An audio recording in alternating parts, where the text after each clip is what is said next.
வந்து வீட்டு காவலில் வைத்திருந்தார்கள். நீதிமன்ற தீர்ப்புக்கு பிறகு 40 நிமிஷம் டிலே பண்ணி இங்க வந்துடப்படாதேன்னு சொல்லி டிலே பண்ணி தான் விட்டுருக்காங்க.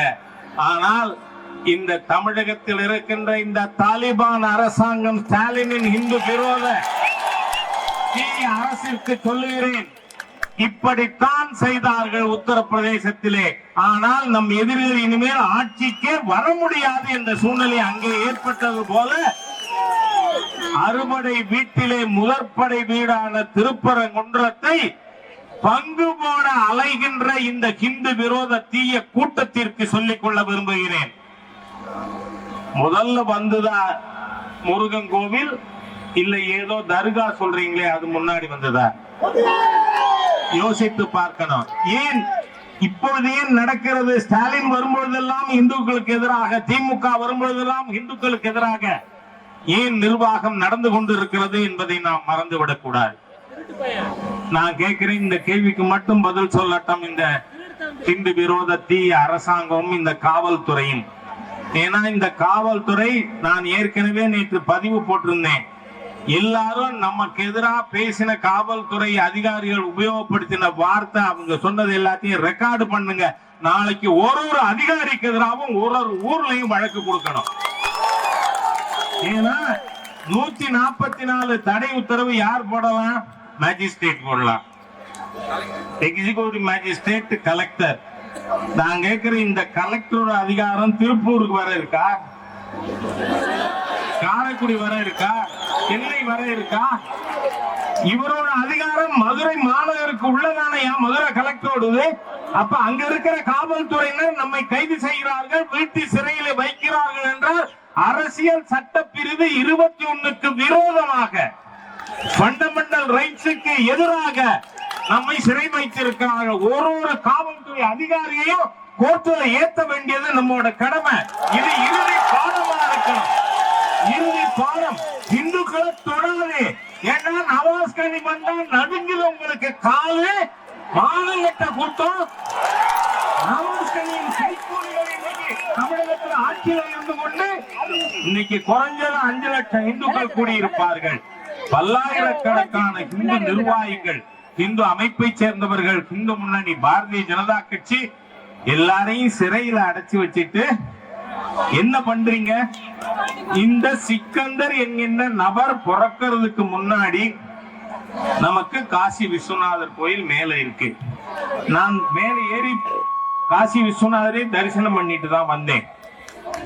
அப்போ இந்த சிக்கந்தர் எதுக்கு மேல போனா? இதுக்கு பதில் வரணும். ஏன்னா மேல யாரும் குடி இல்லை. இன்னைக்கு என்ன சால்ஜாபு சொல்றான், நான் தர்காக்கு போறேன்னு. இல்ல, அன்னைக்கு அதுவும் இல்லையே. அப்ப ஏன் போனா? அங்கு இருந்த காசி விஸ்வநாதர் கோயிலை இடிப்பதற்கு போனான் என்றுதான் ஊரிலே எல்லோரும் பேசுகிறார்கள்.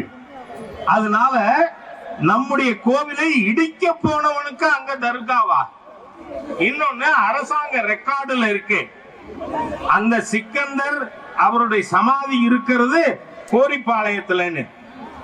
கோரிப்பாளையத்துல ஏற்கனவே ஒரு சமாதி இருந்தா மேல இருக்கிறது போலிதானே, பொய்தானே? நம்முடைய முருகனுடைய முதல் படை வீட்டை அபகரிக்கும் திட்டம் தானே.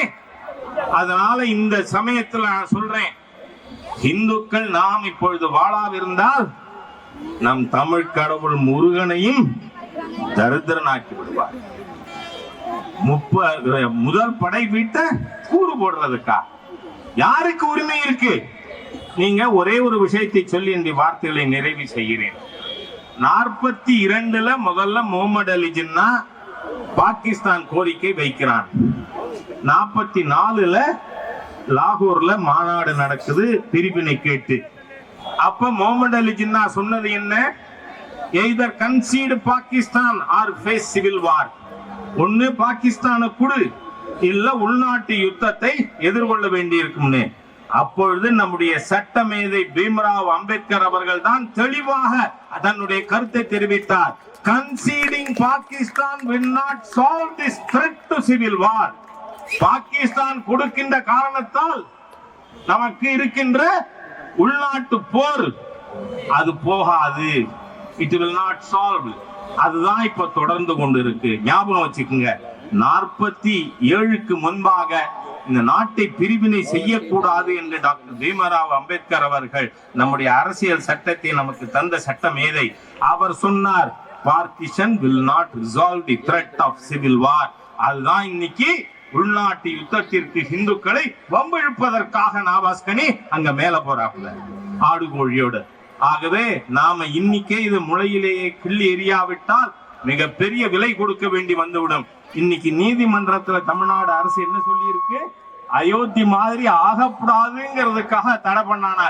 அதான் ஆரம்பம். அயோத்திக்கு முருகப்பெருமானுடைய முதல் படை. இந்த அரசு நீதிமன்றம் என்ன வழிகாட்டுகின்றதோ அதன்படிதான் இந்த அரசு செயல்படும். கூடிய விரைவில் துறையினுடைய அமைச்சர் என்ற வகையில் அந்த மலைக்கு செல்ல இருக்கின்றோம். மாண்புமிகு முதலமைச்சர் அவர்கள் அனுமதியோடு. திருக்கோயிலை பொறுத்தளவில் 2023ஆம் ஆண்டு தொடரப்பட்ட வழக்கும் 2025ஆம் ஆண்டு தொடரப்பட்ட வழக்கும் நிலுவையில் இருக்கின்றன. அந்த வழக்குடைய தீர்ப்பு எது வருகிறதோ அதை பொறுத்து அரசு அந்த தீர்ப்பை செயல்படுத்துகின்ற முடிவை மேற்கொள்ளும். அதேபோல் திருக்கோயில் நிர்வாகத்தை பொறுத்தளவில் தர்கா தரப்பினருக்கும் வழிபாட்டு முறைகளில் ஏற்படும் கருத்து வேறுபாடுகள் தொடர நீதிமன்றத்தின் உத்தரவையே பின்பற்றி வருகின்றது. அங்கே இஸ்லாமியர்களும் இந்துக்களும் மாமன் மச்சான்களாக சகோதரத்தோடு வாழ்ந்து கொண்டிருக்கின்றார்கள். பாரதிய ஜனதா கட்சி தமிழ்நாட்டில் அந்நியப்படுத்தி அதன் மூலம் தேர்தல் லாபம் காணலாம் என்று நிற்கின்றார்கள். 2026ஆம் ஆண்டு மக்கள் வெகுண்டெழுந்திருக்கின்றார்கள். இந்த திருப்பரங்குன்றம் திருக்கோயிலை பொறுத்தளவில் தர்கா இந்த கோயில் பிரச்சனையில் அவர்கள் எடுத்திருக்கின்ற நடவடிக்கைகளால் அவருடைய வாக்கு சதவீதம் 0 அடைந்தாலும் ஆச்சரியப்படுவதற்கில்லை. நேற்றைக்கு கூட நீங்கள் அங்கே கூடிய கூட்டத்தை பார்த்திருப்பீர்கள். ஒரு மதத்திற்கு ஒரு இனத்திற்கு எதிர்ப்பாகத்தான் கோஷங்களை போட்டுக் கொண்டிருந்தார். பொறுப்புள்ளவர் என்று சொல்லிக் கொண்டிருக்கின்ற பாரதிய ஜனதாவில் இருப்பவரே ஒலிபெருக்கை பிடித்து மதத்தால் இனத்தால் மக்களை வேறுபடுத்தி கொண்டிருக்கின்றார். இந்த ஆட்சியை பொறுத்தளவில் எல்லோருக்கும் எல்லாம் ஏற்கனவே என்ன வழிபாட்டு நெறிமுறைகள் இருந்ததோ என்ன வழிபாட்டை தொடர்ந்து கொண்டிருக்கின்றார்களோ அதுவே தொடரும். நீதிமன்ற தீர்ப்பின் அடிப்படையில் மாண்புமிகு தமிழக முதல்வர் அவர்கள் நிச்சயம் நீதிமன்றத்தின் வழிகாட்டுதலோடு ஏற்புடைய கருத்துக்கள் என்றால் செயல்படுவதற்கு தயாராக இருக்கின்றோம்.